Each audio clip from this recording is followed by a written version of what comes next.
And now, we bring you the following live press announcement from D.C. Mayor Muriel Bowser. Our regularly scheduled program will resume following the announcement. Good afternoon, everybody. Good morning, I should say.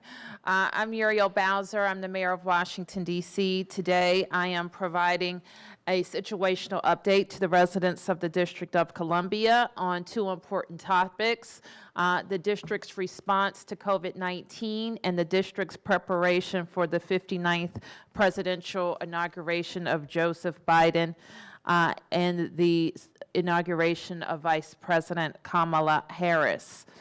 We will also plan to have a future briefing on presidential inauguration activities in the district.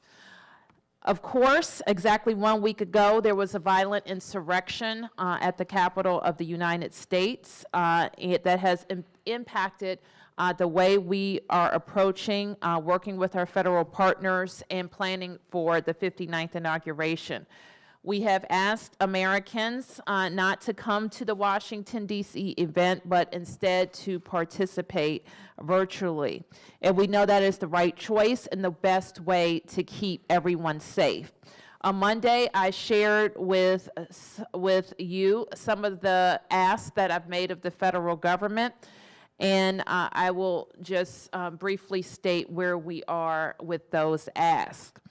On Monday, I requested, as you recall, that the president declare a pre-emergency declaration for the District of Columbia. And on Monday, that declaration was declared.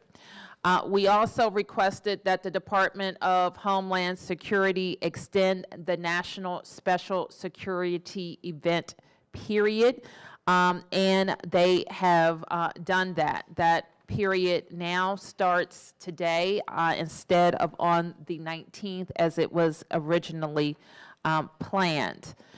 We asked DHS to coordinate with the Department of Defense, the Department of Justice, the United States Congress, and the United States Supreme Court to establish a security and federal force deployment plan for all federal property.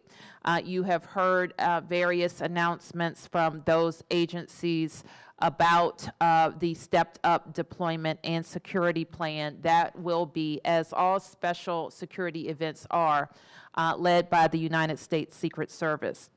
And as we will, you also recall that I asked the Acting Attorney General to direct the FBI to provide an intelligence and threat briefing on a daily basis throughout the special security event time period, which is ongoing.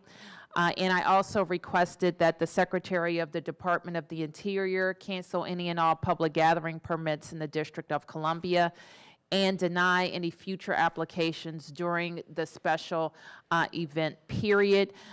Those discussions we continue with the Department of the Interior.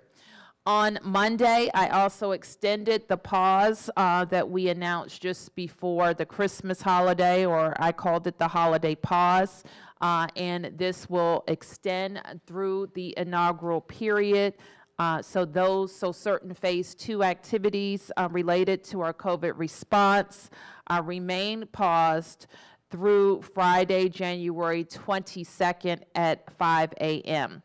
And during this time, we are asking residents to avoid our central business district and only travel to the central business district if you have essential business. Yesterday, if you were downtown or around the Capitol, you likely noticed the additional preparations which have begun, and that includes around the inauguration perimeter, the White House, the mall, the Capitol, and other key parts of downtown. Individuals entering the perimeter may be subject to screening and asked to describe their essential business, so be prepared to do that.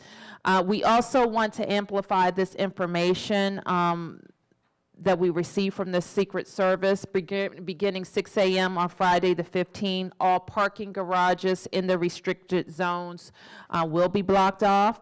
Any vehicles still in the garage or loading zone at 6 a.m. Friday must be remain there until after the inauguration. So plan to move your vehicles. Businesses that need to receive deliveries will be advised of an off-site screening facility. Further, residents and businesses between 19th to 14th Streets Northwest and K Street to Constitution Avenue are already being advised of these restrictions. So more information about additional closures will be forthcoming. While we know this is very inconvenient for our residents and businesses, I want to say thank you for your cooperation and flexibility.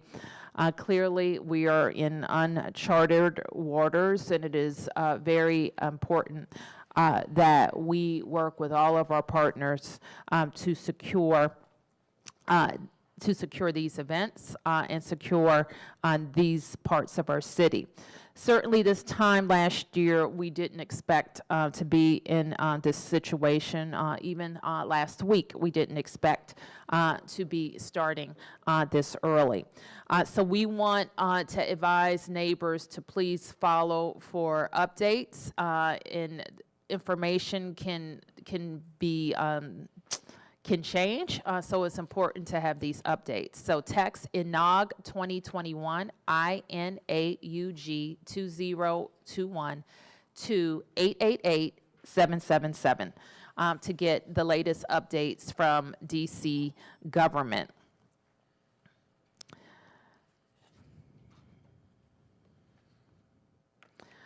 Further, as we've said and we've seen, this year, we've had to do some extraordinary things to keep people safe as it relates to COVID and public safety. We just showed an example of what it looks like when people do these things voluntarily. At Times Square, just this past New Year's Eve, we got to celebrate with the ball dropping, mostly virtually, as New York City secured the perimeter around the normal square of festivities. We're asking people to do the same thing as it relates to the inauguration, for Americans to enjoy it virtually and to follow the instructions of the Presidential Inauguration Committee, the Secret Service, and all of us. So now, before we take questions, I want to say something briefly about vaccinations, and Dr. Nesbitt will be available to answer questions. We were very excited to see so many of DC seniors sign up for the available vaccination doses that we have this week. And because of that, that desire to get inoculated from this virus and get back to their lives, the 6,700 appointments we had available for this week were all filled up by midday on Monday when they became available. In one sense, that's a good thing, but it also demonstrates the scarcity of the vaccine. So I want to advise everyone that you should not go to a vaccine site if you do not have an appointment. Obviously, crowding is not good now, and it will not help you get an appointment. Instead, you should go to vaccinate.dc.gov to register or to receive an alert, or call for an appointment when appointments become available again, and we will continue to make that phone number available. We are making appointments as the district receives doses from the federal government. Dr. Nesbitt mentioned already that we may be able to make additional appointments from seniors in the previous group who was in 1A later in the week, and we will continue to advise you of that. Okay, so with that, we'll take your questions. Yes, sir. Yeah, for Dr. Nesbitt, are vaccinators required to collect data on race of people who they vaccinate? And if so, will that data be made publicly available like Maryland and Virginia? Sure. We plan to make that data available. I think we mentioned to you all last week that as we were working with our vaccine providers to improve their reporting, we wanted to ensure that as we make that data available, we would be able to do it without so many caveats in terms of what percentage of the data was missing or was not accurate. Last week on Friday, I issued an administrative order to clarify that all vaccine providers in the district must report an administered dose within 24 hours of it being administered. Since the issuance of that order, we have had improved reporting from our vaccine providers, so we hope to be able to make that data available to you all soon. We've seen remarkable improvement. The two providers where we don't still have timely reporting into the district's immunization information system with the demographic information that we need are the two providers that are part of the federal long-term care partnership, which is currently CVS and Walgreens. So we'll continue to work with them to get that timely reporting into our system. So the vaccinators are required to That is report? correct. Okay. It is a requirement as part of the provider agreements that they sign with us to collect data on race, ethnicity, age, gender, key demographic information that is critical for us to be able to understand if there are racial and ethnic disparities in terms of access to the vaccine, as well as in terms of uptake to the vaccine to help us with better equitable distribution, as well as messaging in terms of reaching the most vulnerable populations. Thank you. And then can you explain the district's rationale for going straight to vaccinating people who are 65 and older when Maryland and Virginia have the age set at 75 and older? Sure. So there are a couple things that I think people should know is that there's the CDC has an advisory committee for immunization practices that deliberated looking at data, national data, in terms of the populations that had the greatest risk for morbidity and mortality or risk of illness, severe illness and death from COVID-19.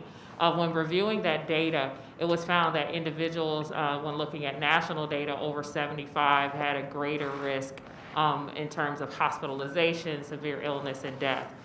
When we look at our data in the District of Columbia, and when we looked at our population in terms of the number of individuals in our population by certain age groups, we made the decision to lower that age to 65 to be able to have a plan that made sense for us locally.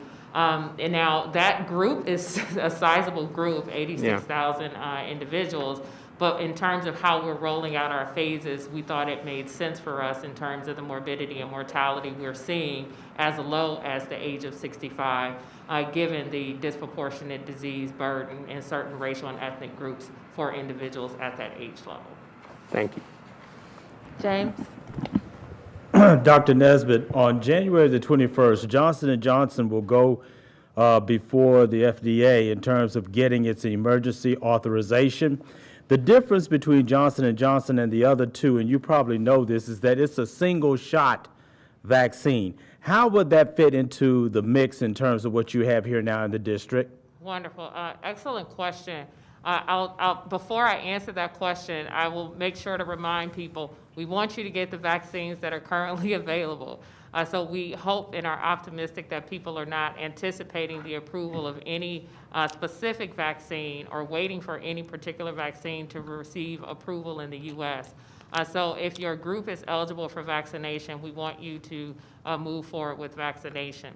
Our plan and what we know is that there are several types of vaccines or vaccine providers or companies, drug companies, pharmaceutical companies who have products under development, who plan to submit to the FDA for approval for use in the U.S.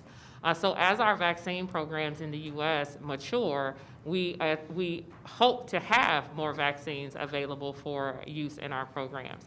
The two that are currently available are mRNA vaccines that have storage requirements. One has to be at ultra cold storage temperatures below 90. The other one still has to be stored at cold temperatures, not as cold. and they have to be thawed, and once they are thawed, the whole vial has to be used within 6 hours. The other vaccines, as we understand them, do not have some of these same storage requirements, whether they can be administered with 1 dose or 2. So as we learn more about the effectiveness of those vaccines, how well they do at preventing COVID-19, how well they may do at preventing people from transmitting the virus and preventing the disease, we'll be able to talk more openly about them. But people should not wait on a vaccine to be approved in terms of whether or not you need 1 dose or 2 and things of that nature. Thank you. Yes, Hi, Amanda? thank you for holding this presser. So seniors reported not receiving alerts via email and text message. Some also reported some glitches to the site. Is the agency addressing those issues, and should seniors expect the website to change at all when vaccination appointments open up possibly later in the week? Sure. We received lots of feedback on the process. We were anticipating receiving feedback on the process. I actually went out in the field yesterday to a number of the sites to be able to speak to seniors beyond what we received via email, what was provided to us by constituents, and what we've heard from you all as reporters. All of it is great feedback for us to share with our Chief Technology Office, who is working with the developers of the system and the tool to be able to resolve these issues permanently before the system opens back up for individuals to make appointments, to ensure that alerts go out timely when the next appointments are available.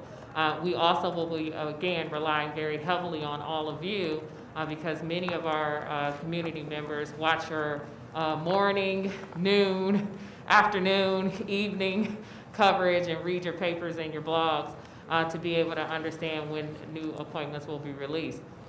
We do hear that some people had challenges receiving the alerts when they signed up for the alerts, so we have worked to remedy that issue.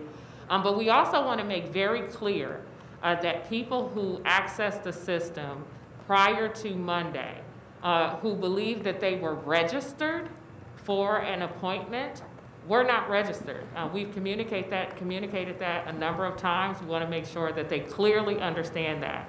So we've heard feedback that some people who went on weeks prior when the system were open for healthcare workers, some seniors did that, and they were expecting to receive something from us that would automatically schedule them for an appointment. That was never going to happen. So people need to be very, very clear on that. There was also, the system should have eliminated the ability for people to complete the questionnaire that is part of the registration system when there were no more appointments available. So anyone who completed the questionnaire that asks for your name, your address, whether you're a DC resident, what type of work you do, all those questions, if you completed all of that and you did not get an appointment, you are not registered, you have not been scheduled for vaccination, you don't have a confirmation code. None of that is complete. So when we reopen the system for appointments, you will have to do all of that over again. So the way the system should work is you should not be able to do any of that when there are no appointments. So that's one of the other things that we're working to fix. So I want to stress very much so to everyone, if you've been in the system and you did not get a date, time, and location for an appointment, you will need to go back in the system. I understand that that is a burden for people, and we don't want it to be a burden for people, so the system will cut off and not allow you to do that when there are no more appointments in the future. So if you all could really help us message to members of the public that if you never received a date, time, location, then you are not registered for an appointment, and the health department or any entity of the government will not be automatically sending you an appointment when new appointments are available. And Thank you Dr. for that. Nesbitt, could you talk about the providers who are reaching out to their patients? Sure. So we have a number of our health systems who have vaccine, who take care of individuals over the age of 65. They are reaching out to anyone who's been to their health system over the past 2 years to invite you to come and receive the vaccine within their health system. And that began this week as well. So in addition to having access to vaccines through vaccinate.dc.gov, we have several seniors, many seniors in our community, in the hundreds and thousands, who are receiving vaccines in the district's local health systems. So so that includes, when I say health systems, I mean like Kaiser, GW, Johns Hopkins, Sibley, who are reaching out to the United Medical Center, who are reaching out to their patients, and they are receiving vaccines there. And I was able to go to some of those sites yesterday and see patients in the United Medical Center system coming in for patients in their clinics yesterday. And two more just questions about the vaccine, if I may. How are you ensuring that like internet savvy seniors don't book up all 6,000 appointments? Are you like reserving some for the call center and then others for the website? And another question is, how are you accounting for homebound seniors? Sure.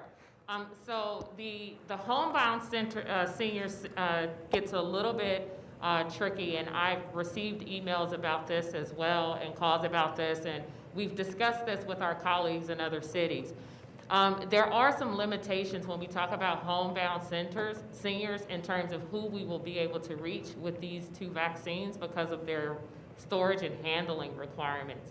And I've even shared the healthcare provider administration sheets that are part of the FDA, EUA approval with some people because I'm really trying to get them to understand why we have certain limitations. We can reach some homebound seniors if they are in large venues where a large number of them can be vaccinated in the same day. We cannot administer them in sort of these traditional private physician house call programs where a physician goes and vaccinates one homebound senior living in a private residence at a time, because the vaccine cannot be properly stored and handled by a physician who works that way. So the ones where, like senior living communities where large numbers of seniors live in a single community or property and large numbers, we'll be able to establish a proper program to be able to do that with the proper storage and handling of the vaccine where we don't have waste. But for a physician who runs a house call program going to a homebound senior, we will have some challenges. One of the ways to be able to reduce risk of exposure for a 100% homebound senior who cannot leave their home to go to a vaccination site is to have their caregivers vaccinated, their healthcare workers and caregivers healthcare workers who are caregivers were eligible for vaccination very early on, and that's how that has been addressed. In terms of whether or not there is a competitive advantage for people calling in over the phone versus homebound seniors, the call takers access the portal and make the appointment. So it's essentially having someone assist you with going through the internet process. And we have bolstered the number of people who are working in the call center to assist people in making their appointments through the portal. How many is that? Just I don't have the number offhand, but we've doubled the number of people working in the call center. thank you. Okay. It's not negligible, to be sure. Mark? Thank you. If I could go back to the order that you issued to the providers requiring them to report demographics, does that also require them to report wastage numbers as well? To be clear, the provider agreement is what establishes the requirements for what they must report to us in terms of all of the data elements. And then the timeliness by which they have to report is what's in the administrative order. Does that include wastage? It does. The administrative order does not include waste. We can get you a copy of the administrative order. And then, so you mentioned that CVS and Walgreens were the two providers who you were having trouble getting information from. Can you expand upon that? I mean, do you have recourse with them if they continue to not report? So the challenge that we are having is that there is a federal partnership for to vaccinate residents in long-term care facilities. And the pharmacies set up these clinics, and they have to report into local, state and local immunization information management systems.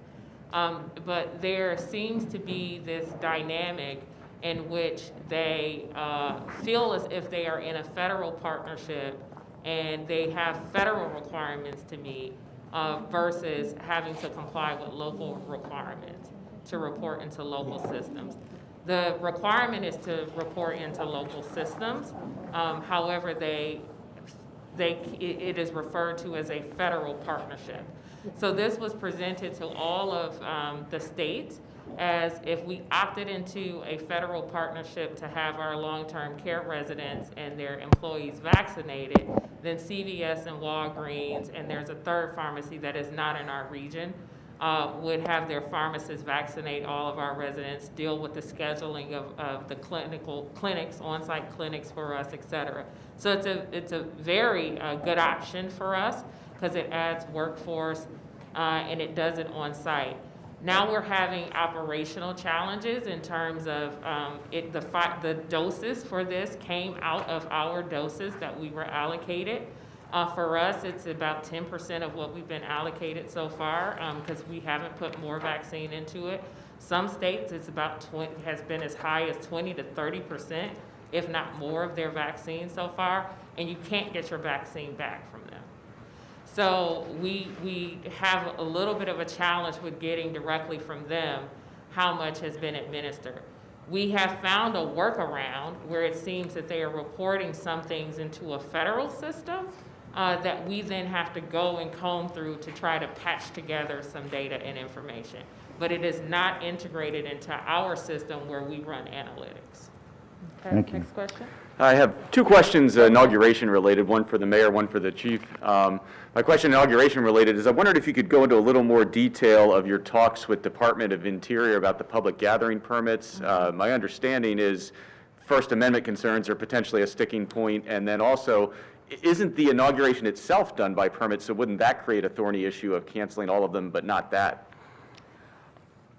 We have had that same conversation with the Department of the Interior. I think it's fair to say that the secretary is very concerned about his ability to approve or disapprove certain permits. We continue to ask them to look at the public gatherings where there are people. We encourage them to work with the Presidential Inauguration Committee as well, and also to look to the DC experience because we have denied gathering permits throughout the response to COVID, and we know that we have the authority to do that because they pose a public health threat. So that conversation is ongoing. All right, my question for Acting Chief Conti is, there's been so much talk about potential trouble this weekend throughout the whole country. How concerned are you about this weekend versus Inauguration Day and right around Inauguration Day? I remain concerned. I've been concerned before today and will be through this weekend and beyond. I think that the mayor has been very clear in terms of the district's posture and response. We take this seriously. And as the mayor has encouraged residents, as she has encouraged visitors from around the country, we're not asking people to come to DC for this.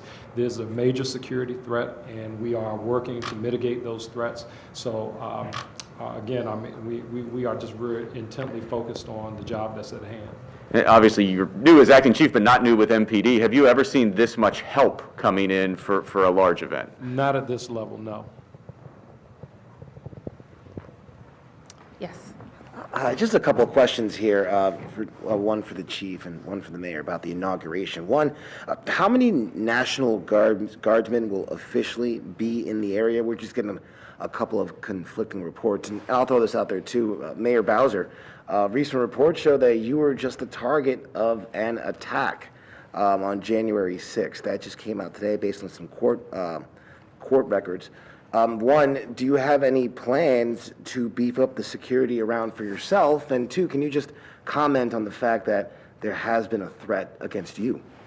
I'm going to ask the chief to comment. Sure. The chief's responsible for my security. Sure. Absolutely. Thank you for the questions. The first one with respect to the National Guard. Those numbers, the final numbers, because this has been designated as a national special security event, the final numbers will be provided from the United States Secret Service. I think you can expect to see somewhere upwards beyond 20,000 members of the National Guard that will be here in the footprint of the District of Columbia. With response to the mayor's security, obviously the Metropolitan Police Department and me personally, we're responsible for that, but we do not discuss the specifics of the mayor's of her security detail. Thank you. Okay, Michael?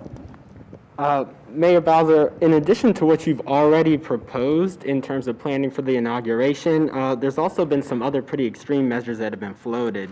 Governor Hogan alluded to stopping Metro service and a broader DC lockdown. We've also heard about restrictions on hotels and even stopping Amtrak service. Are there any updates on these measures or anything else you're considering? Michael, thank you for that question. And we should ask DC residents to expect some impacts to transportation. That includes Metro, that in addition to the roadway closures or perimeters that have been set up in DC, the service may recommend some other changes to the transportation network system, including roads around the city. And when those things have been determined, we will let you know. That is not, to use the overused word, that is not unprecedented.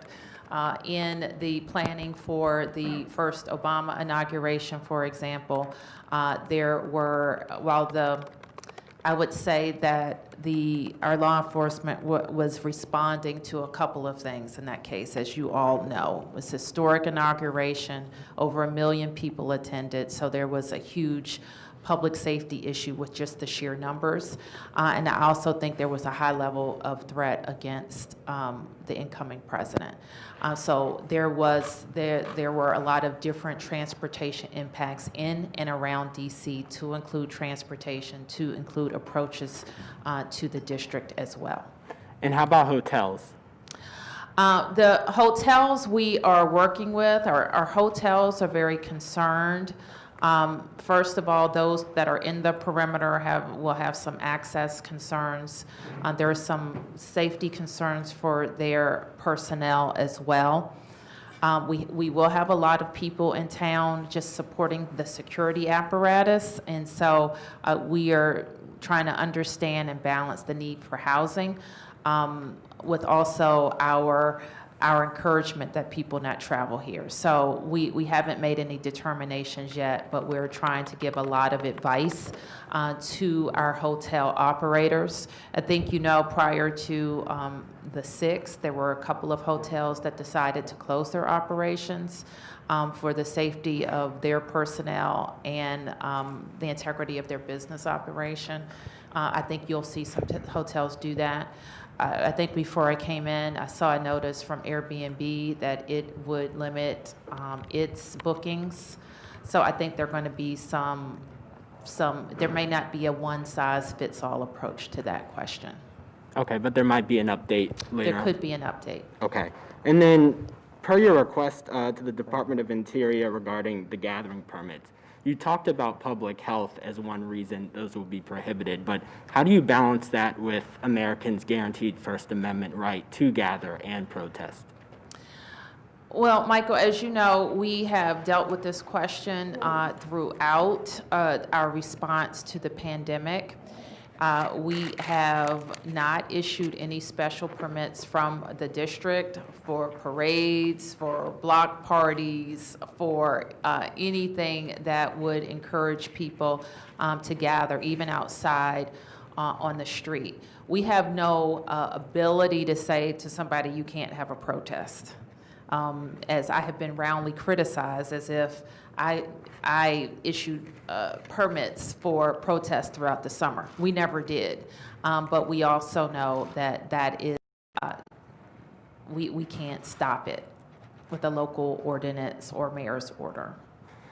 And then following up on the question about the threat you received, can you go into any more details? Have you received any other threats of that nature? How many have you gotten, and how are you dealing with them?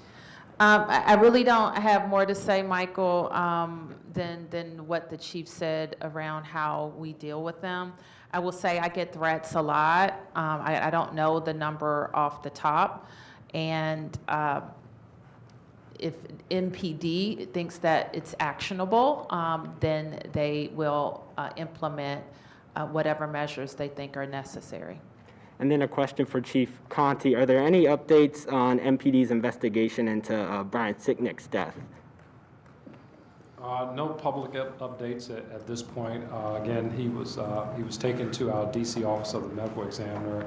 A autopsy was conducted there, but no other updates for the public at this point other than what we've already presented.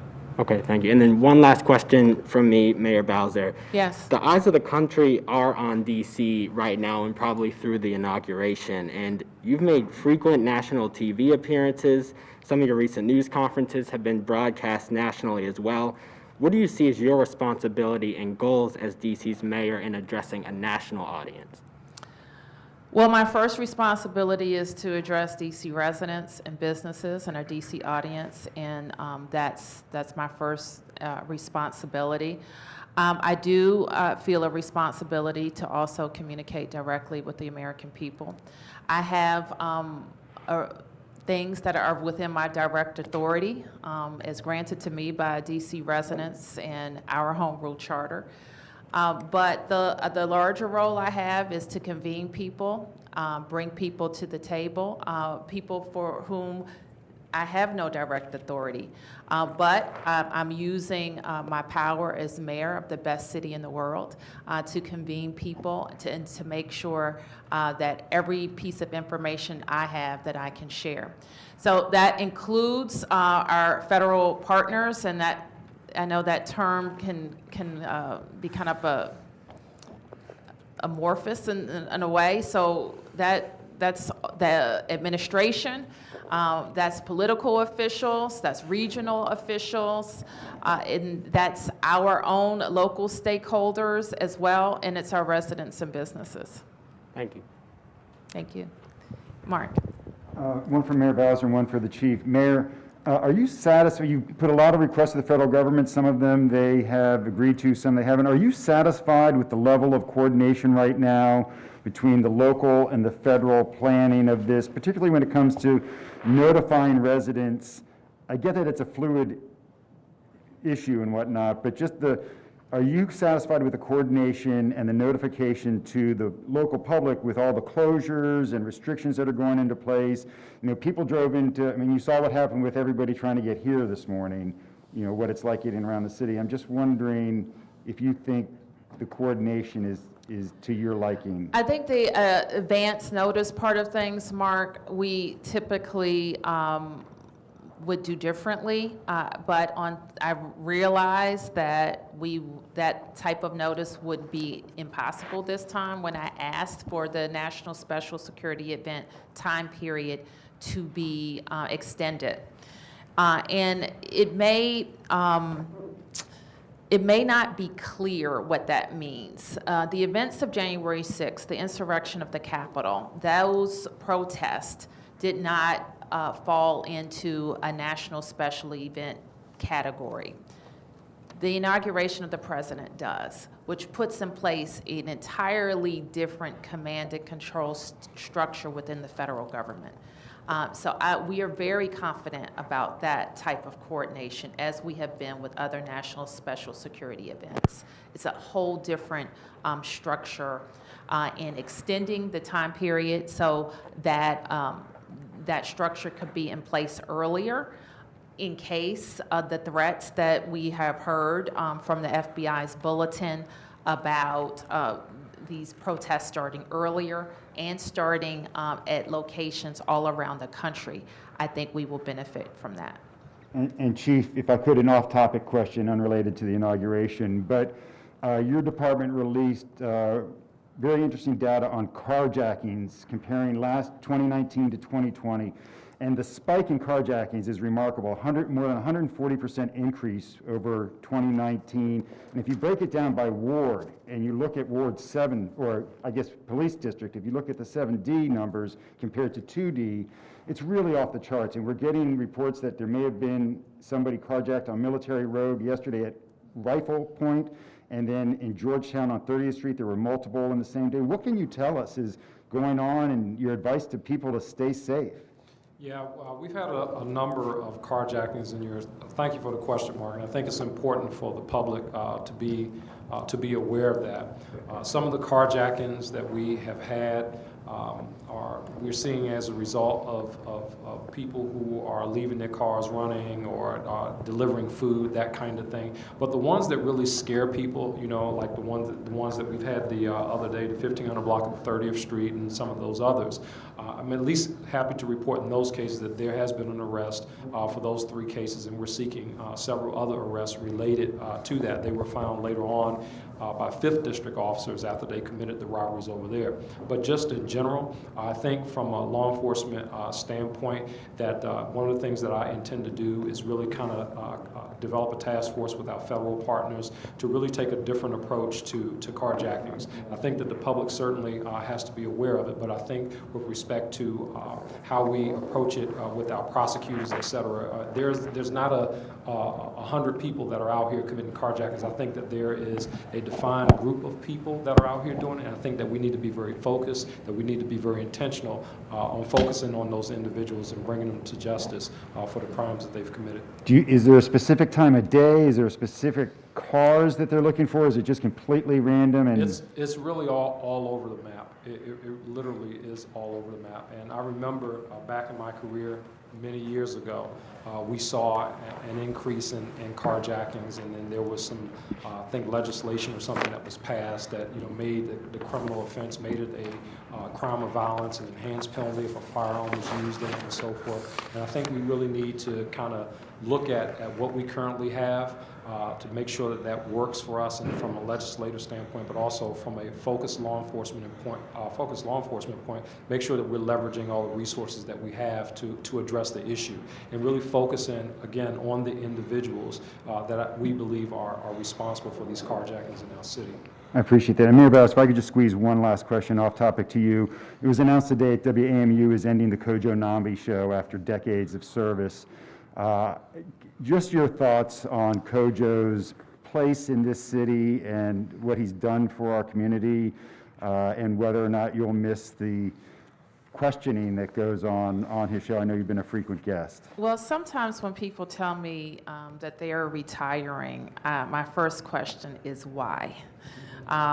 Because Kojo has certainly earned a restful and peaceful retirement. I understood from what I read that he would continue to do the politics hour. I hope that's true. And I think Kojo has a unique way of asking questions. His questions are insightful, and they are direct, and they get to the bottom of the issue in a way that has not only informed but entertained his listeners for many, many years. So when I frequently will call Kojo or the show and ask him, can we come on, and when we have a lot of issues to talk about, because he lets us talk and talk about the issues that are important from our perspective in the administration. He also lets his analyst and himself ask tough questions, but he always reserves time for people to call in, so you can hear directly from the people, and they can hear directly from you. And so I just think that's an incredible format. The residents of the district and the entire region will miss that on a daily basis, but we will look forward to the politics hour. Thank you. Okay, I'll take one more sweep around. Amanda? Thank you. So while we didn't report as many cases today, thank goodness, DC did report, I believe, the most cases in a single day during the pandemic yesterday at 4:30.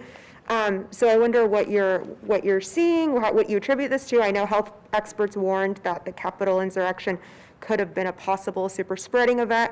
And then a second question on that point, House Aide tells me Capitol testing through the Office of Attending Physician is reported to DC Health. Can you confirm that?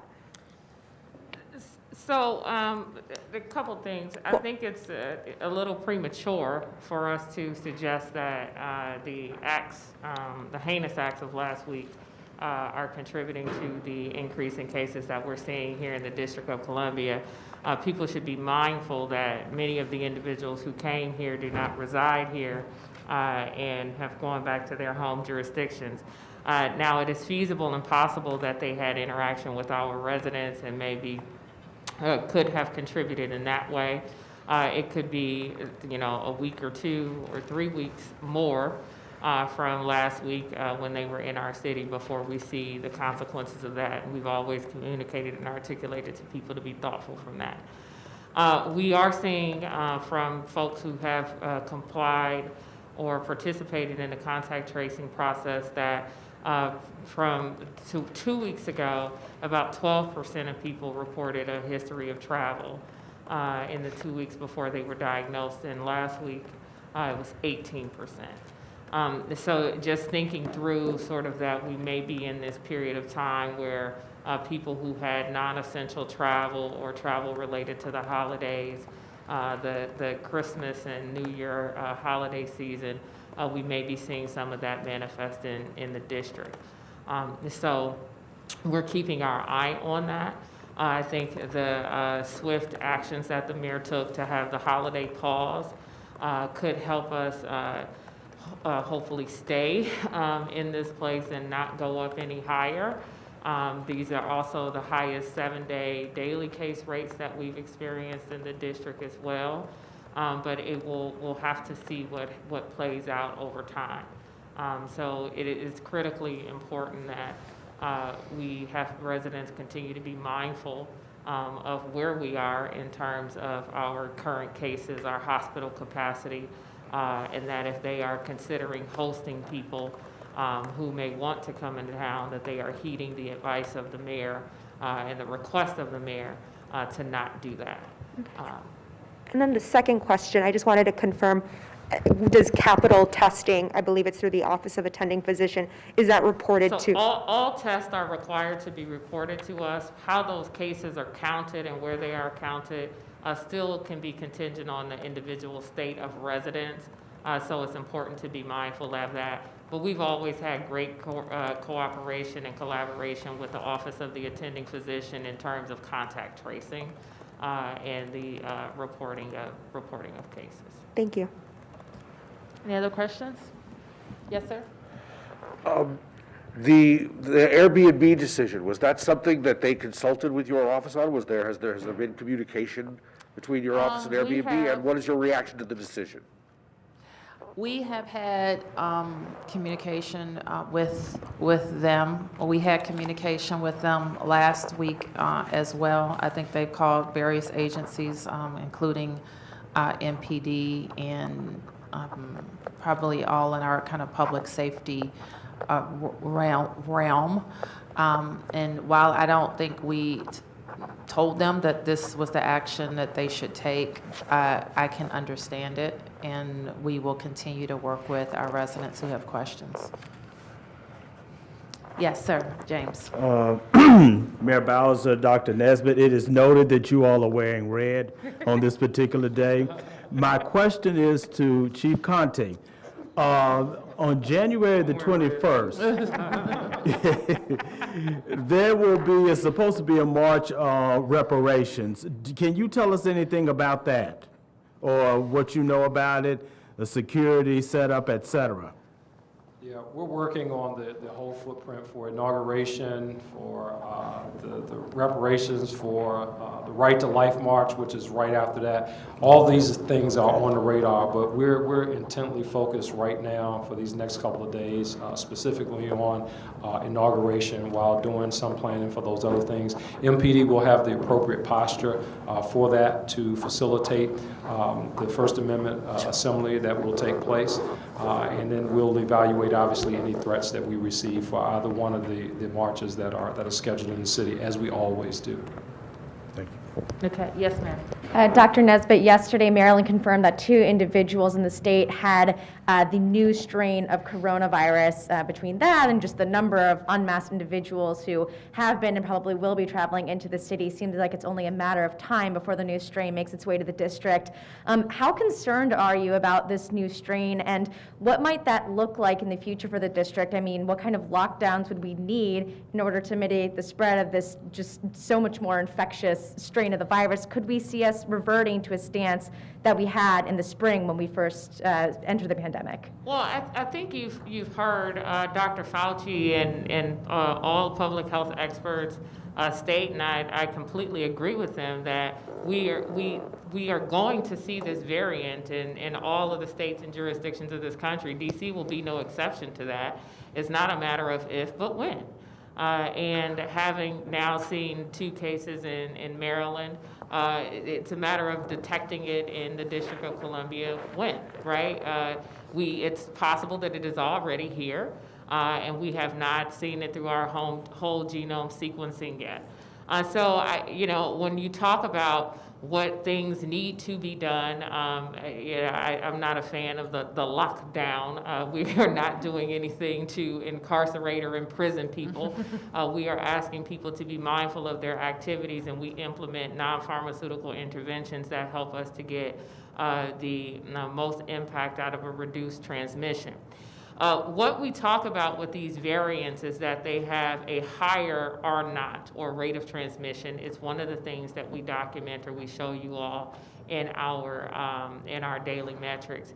And it is higher with this variant than it is with other ones.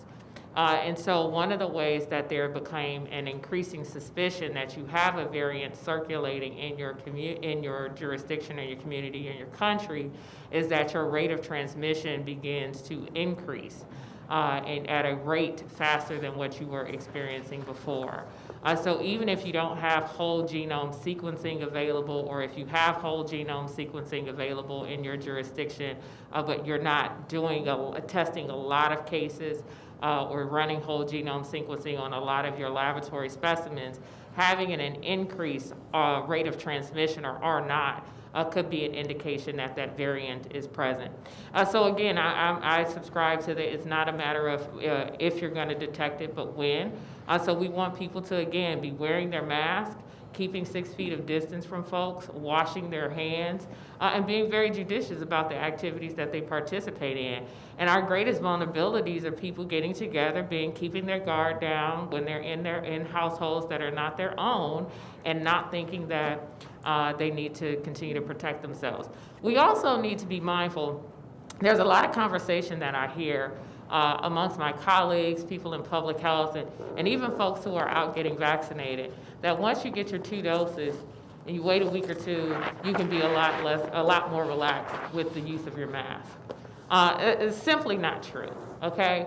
The effectiveness of these vaccines are about the ability to reduce your risk of developing COVID-19, the disease. We don't yet know a lot about your ability to still acquire the virus and transmit the virus to other people. So we need to continue to wait until more data is out about that before we can create this conception that people can stop wearing their mask after they've been fully inoculated and are developing the antibodies and things of that nature. Now, we believe that that is what is happening, that either if you still acquire the virus, you have so little virus in your body that you won't spread it to other people, but we still want to wait until we have good science to make us comfortable knowing that that is true. Okay, thank you, everybody. Oh, you have one follow-up? Oh, I would just say, just kind of looking at Britain as a case study, are the current mitigative measures that the district has in place to prevent the spread of the virus enough to keep the new strain from just exploding through the district, or will there have to be additional measures in place to keep just, it spreading out of control? Well, our process has been, and it will continue to be, that we have a layered approach. We can dial things up and we can dial things down as we see fit. We'll continue to observe. The mayor has made the decision with our input that we will continue our pause through this period of time that we are in this additional emergency through the 24th, and we'll continue to observe our trends through that time. Thank you. Wrap it up.